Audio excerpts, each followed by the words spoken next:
حي على الفلاح.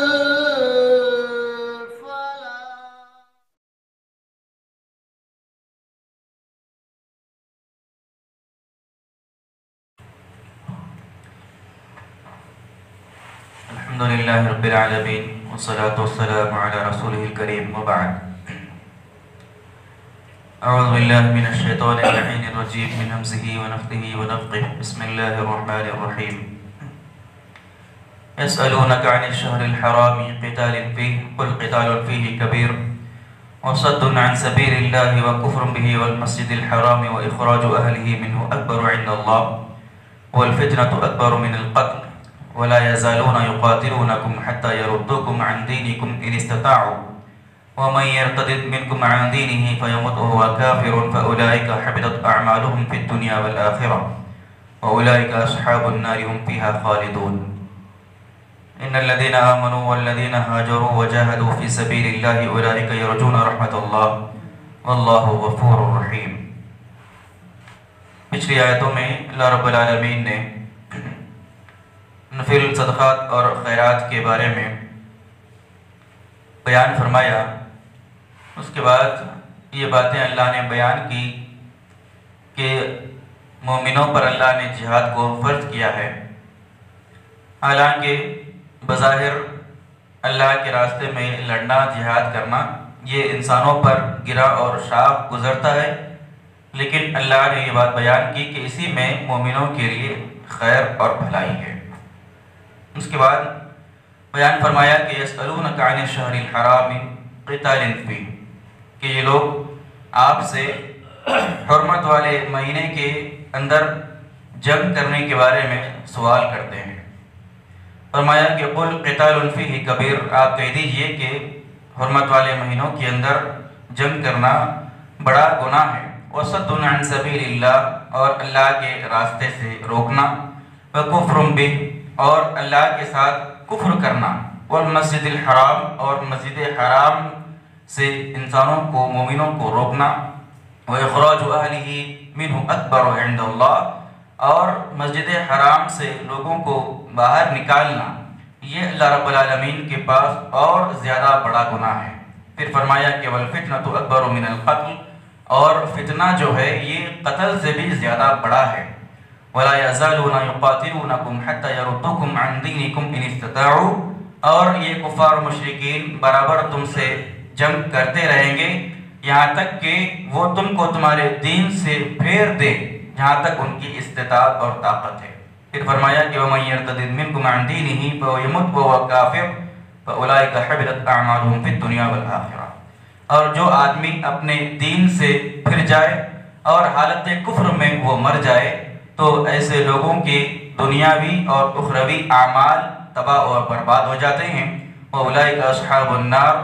اور یہ لوگ جہنمی ہیں. ہم فیہا خالدون، اور ہمیشہ ہمیشہ اسی جہنم کے اندر رہیں گے. اللہ رب العالمین نے لوگوں کے ایک سوال کا جواب دیا کہ یہ لوگ جو ہیں کفار و مشرکین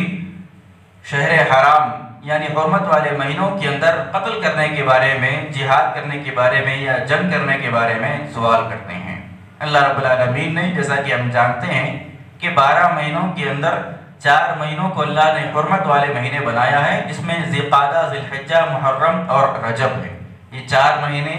اللہ رب العالمین نے ان کو برکت والے، حرمت والے اور بڑے محترم بنایا ہے. لہذا ان 4 مہینوں کے اندر اللہ نے خاص طور پر ایمان والوں کو ان مہینوں کے اندر ظلم کرنے سے منع کیا. اس سے مراد خاص طور پر جنگ و جدال، لڑائی وغیرہ ہے. اللہ رب العالمین نے اس کی حرمت کو باقی رکھا، اور اسلام آنے سے پہلے مکے کے کفار و مشرکین بھی ان مہینوں کا احترام کرتے تھے، اس کی عزت کرتے تھے، اور خاص طور پر ان مہینوں کے اندر جنگ کرنے سے پرہیز کرتے تھے. لیکن ایک مرتبہ ایسا ہوا کہ صحابہ کرام کسی جنگ پر تھے، کسی مہم پر تھے، اور رجب کا مہینہ شروع ہو چکا تھا، اور صحابہ کرام کو اس بات کا علم نہیں ہوا کہ رجب کا مہینہ، حرمت والا مہینہ شروع ہو چکا ہے. لہذا ان سے کسی کافر کا قتل ہو گیا اس مہینے کے اندر، اور بعض کافروں کو صحابہ کرام نے قید کر لیا. بس اتنا سا ہونا تھا کہ اس واقعے کو بنیاد بنا کر کفار و مشرکین اللہ کے رسول صلی اللہ علیہ وسلم اور صحابہ کرام پر طنز کسنے لگے اور اعتراض کرنے لگے اور یہ بیان کرنے لگے کہ یہ مسلمان جو ہے یہ حرمت والے مہینوں کی حرمت کا بھی خیال نہیں رکھ رہے ہیں۔ اللہ تعالیٰ نے اس کا جواب دیا اور کہا کہ قل قتال فیہ کبیر، کہ اس میں جنگ کرنا، لڑائی کرنا بڑا گناہ ہے، لیکن ساتھ ساتھ یہ بھی اللہ کی نظر میں بڑا گناہ ہے کہ جو کفار و مشرکین کرتے ہیں۔ اللہ رب العالمین نے صحابہ کرام کا یہاں پر دفاع کیا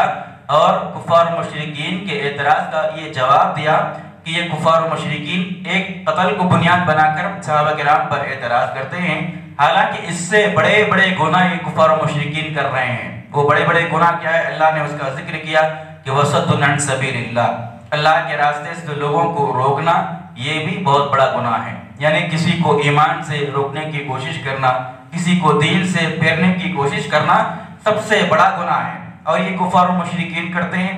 وَكُفْرٌ بھی اللہ کے ساتھ کفر کرنا، اللہ کے ساتھ کفر کرنا، ایمان نہ لانا، نبی کا انکار کرنا،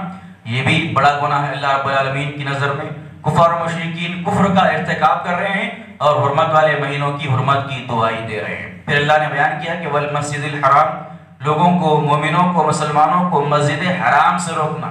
مسجد حرام میں داخل ہونے سے روکنا یہ بھی بڑا گناہ ہے، اور کفار و مشرکین یہ گناہ کرتے ہیں اور دوسری طرف حرمت والے مہینے کی دعائی دیتے ہیں۔ پھر فرمایا کہ وَإِخْرَاجُ أَهْلِهِ مِنْهُ أَكْبَرُ عِنْدَ اللَّهِ، اور مسجد حرام سے لوگوں کو باہر نکالنا، مکے سے لوگوں کو باہر نکالنا، جیسا کہ صحابہ کرام کو، اللہ کے رسول صلی اللہ علیہ وسلم کو کفار و مشرکین نے مکے سے نکلنے پر مجبور کیا۔ اللہ رب العالمین نے ان کفار کے جرائم کا یہاں پر تذکرہ کیا اور کہا کہ یہ بڑے جرم ہیں اور یہ اور بڑے زیادہ گناہ ہیں۔ حرمت والے مہینوں کی حرمت کی پامالی سے زیادہ بڑا گناہ یہ ہے کہ آدمی اللہ کے راستے سے لوگوں کو روکے، اللہ کا کفر کرے، نبی کا انکار کرے، مسجد حرام میں آنے سے روکے، مسجد حرام والوں کو باہر نکال لے، یہ اور بھی زیادہ بڑا گناہ ہے۔ پھر اللہ نے آگے اور بیان کیا کہ وَالْفِتْنَةُ أَكْبَرُ مِنَ الْقَتْلِ، کہ فتنہ جو ہے قتل سے بھی زیادہ بڑا ہے۔ فتنہ اور فتنے کے جو اسباب ہیں اور فتنے کے جو چیزیں، رزلٹ جو آتا ہے وہ قتل سے بھی زیادہ بڑا ہے، قتل سے بھی زیادہ شدید ہے۔ پچھلی آیتوں کے اندر اللہ تعالیٰ نے منافقین کا تذکرہ کیا اور منافقین کے تذکرے کے اندر یہی بات اللہ رب العالمین نے بیان کی کہ وَالْفِتْنَةُ أَشَدُّ مِنَ الْقَتْلِ، فتنہ جو ہے وہ قتل سے بھی زیادہ شدید ہے، قتل سے بھی زیادہ زبردست اور بڑا ہے۔ تو یہاں پر اللہ نے کفار مشرکین کی صفت یہ بیان کی اور کہا کہ وَالْفِتْنَةُ أَكْبَرُ مِنَ الْقَتْلِ، فتنہ جو ہے یہ قتل سے بھی زیادہ بڑا ہے۔ بہرحال اللہ رب العالمین نے ان دونوں جگہوں پر یہ بات بیان کی کہ فتنہ پیدا کرنا، امن اور سکون کی جگہوں پر مختلف اپنے حربوں سے فتنے پیدا کرنا، لڑائی جھگڑے ڈالنا، یہ منافقین کی پہچان ہے اور کفار و مشرکین کی پہچان ہے۔ اسی لیے اللہ نے کہا کہ قتل کا اتنا زیادہ امپیکٹ سوسائٹی پر، معاشرے پر نہیں پڑتا کہ جتنا فتنہ اور فساد کا پڑتا ہے۔ قتل ایک آدمی کے حق میں ہوتا ہے، ایک آدمی کے حد تک رہتا ہے، لیکن فتنہ اور فساد کا جو اثر پڑتا ہے وہ سارے معاشرے پر پڑتا ہے۔ اسی لیے اللہ رب العالمین نے کہا کہ وَالْفِتْنَةُ أَكْبَرُ مِنَ الْقَتْلِ، کہ قتل سے بھی زیادہ بڑا گناہ جو ہے وہ فتنے کا ہے، فتنہ اور فساد کا ہے۔ لہذا فتنہ اور فساد کسی بھی جگہ سے پھیلانے سے ایمان والوں کو اس سے بچنا چاہیے۔ پھر فرمایا کہ وَلَا يَزَالُونَ يُقَاتِلُونَكُمْ حَتَّى يَرُدُّوكُمْ عَنْ دِينِكُمْ إِنِ اسْتَطَاعُوا، یہ کفار و مشرکین اس بات کی کوشش کرتے ہیں کہ کسی بھی طریقے سے تم کو تمہارے دین سے پھیر دیں، یعنی ایمان والوں کو ایمان سے پھیرنا کفار اور کفار و مشرکین کی ہمیشہ سے یہ کوشش ہوتی ہے، کسی بھی بہانے سے، کسی بھی ہیلے سے، کسی بھی قسم کے اعتراض سے ایمان والوں کو ایمان سے پھیر دینا، یہ کفار و مشرکین کی دلی خواہش اور ہمیشہ سے کوشش ہوتی ہے۔ پھر اللہ نے بیان کیا کہ وَمَن يَرْتَدِدْ مِنْكُمْ عَنْ دِينِهِ، جو بھی آدمی اپنے دین سے پھرتا ہے، یعنی ایمان لے کر آتا ہے، ایمان کے بعد دوبارہ کفر اختیار کرتا ہے اور اسی کفر کی حالت میں اگر اس کی موت ہو جاتی ہے تو اللہ نے اس کی سزا یہ بیان کی کہ اس کی دنیاوی اور اخروی اعمال سارے کے سارے تباہ اور برباد ہو جاتے ہیں۔ یعنی جو آدمی مرتد ہو جائے، اسلام لے کر آئے، اسلام کے بعد دوبارہ کفر کے اندر داخل ہو جائے، دوبارہ کافر ہو جائے، اللہ نے اس کی سزا یہ بیان کی کہ بھلے سے کفر سے پہلے اسلام کی حالت میں اس نے کتنے ہی نیک اعمال کیوں نہ کیے ہوں، لیکن مرتد ہونے کے بعد اس کے وہ نیک اعمال بھی ضائع اور برباد ہو جاتے ہیں۔ جیسا کہ ایک آدمی کافر تھا، کافر ہونے کے بعد وہ آدمی اگر ایمان لے کر آ گیا تو اللہ کے نبی نے فرمایا کہ کفر کی حالت میں اس نے جو گناہ کیے ہوتے ہیں وہ گناہ اسلام کی وجہ سے معاف ہو جاتے ہیں، ختم ہو جاتے ہیں۔ اسی طریقے سے جو آدمی اسلام کے بعد دوبارہ کافر ہو جاتا ہے تو اسلام کی حالت میں جو اس نے نیکیاں کی ہوتی ہیں وہ نیکیاں بھی اس کی تباہ و برباد ہو جاتی ہیں، اور اللہ رب العالمین نے اس کا انجام یہ بیان کیا کہ فَأُولَئِكَ حَبِطَتْ أَعْمَالُهُمْ فِي الدُّنْيَا وَالْآخِرَةِ وَأُولَئِكَ أَصْحَابُ النَّارِ، یہ لوگ جہنمی ہیں۔ اس کے سارے نیکیاں ختم اور برباد ہو جاتے ہیں اور اس کا ٹھکانہ اللہ کے پاس جہنم ہے، ہم فیہا خالدون، وہ اسی جہنم کے اندر ہمیشہ ہمیشہ رہے گا۔ یہاں پر ایک بات یہ بھی ہے کہ جو آدمی مرتد ہو جائے، اسلام سے پھر جائے، اس کے سارے گناہ تو معاف ہو جاتے ہیں، لیکن کوئی آدمی اس کو اپنی غلطی کا احساس اگر ہو جائے اور ارتداد کے بعد اگر دوبارہ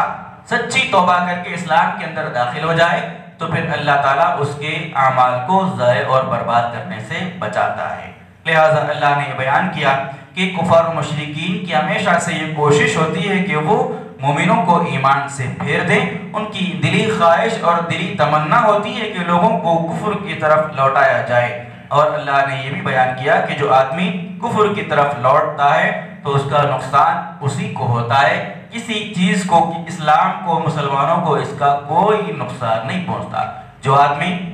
گمراہی کا شکار ہوتا ہے، اپنے لیے گمراہی کی تلاش اختیار کرتا ہے، اس کا نقصان اسی کو ہوتا ہے، کسی اور چیز کو اس کا نقصان نہیں ہوتا۔ پھر فرمایا کہ ان الذین آمنوا والذین ہاجروا وجاہدوا فی سبیل اللہ، کہ جو لوگ ایمان لائے، اللہ کے راستے میں ہجرت کی اور اللہ رب العالمین کے راستے میں جہاد کیے، اولئک یرجون رحمت اللہ، یہ وہ لوگ ہیں جو اللہ رب العالمین کی رحمت کے متلاشی ہیں۔ واللہ غفور الرحیم،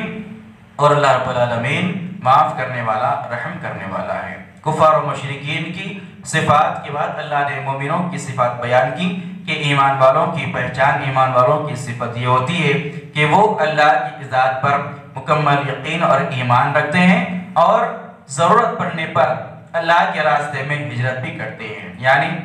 اپنے مقام کو، اپنے ملک کو، اپنے گھر بار کو، اپنے بال بچوں کو اللہ کے راستے میں قربان کر دینا ضرورت پڑنے پر، یہ بھی ایمان والے کی پہچان ہوتی ہے۔ اور جو ایمان والا، جو مومن اللہ کے راستے میں اللہ کی خاطر، اللہ کی رضا کو حاصل کرنے کے لیے ہجرت کرتا ہے اور اللہ کے راستے میں جہاد بھی کرتا ہے، یہ لوگ اللہ کی رحمت کے متلاشی ہیں، یعنی اللہ تعالیٰ ان لوگوں کو اپنی رحمت کے اندر لیتا ہے۔ اللہ غفور الرحیم، اور اللہ رب العالمین غفور ہے، لوگوں کے گناہوں کو بخشنے والا ہے اور بڑا رحم کرنے والا ہے، یعنی اللہ رب العالمین کی مغفرت ان کو ملتی ہے اور اللہ رب العالمین کی رحمت بھی ان کو ملتی ہے کہ جو ایمان لاتے ہیں، سچے دل سے